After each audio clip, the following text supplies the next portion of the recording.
qu'il faut bien comprendre, c'est que le vide, donc bon, on va dire, on va l'appeler l'éther, même si le terme a été banni depuis un Oui. siècle. Mais donc l'éther est un fluide et quand on prend donc cette description thermodynamique de ce fluide, l'écart d'entropie crée le vortex. Et ça correspond un petit peu à votre deuxième question.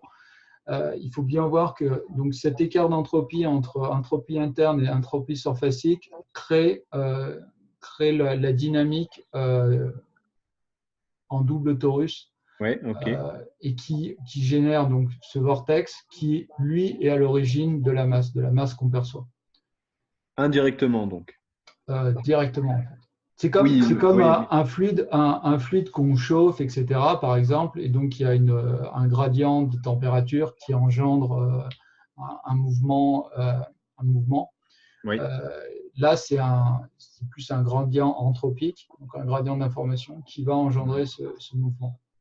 Et Oui, non, donc, il ce y que a oui, un vrai mouvement de fluide, donc un vrai vortex, qui a pour conséquence de courber l'espace-temps. Et quand on parle d'espace-temps, nous, on sait exactement ce que c'est un fluide. d'accord, ok, oui. Sachant Oui, que c'est un oui. fluide qui a plusieurs états. Un fluide comme l'eau, il a différents états, gazeux, liquide et solide.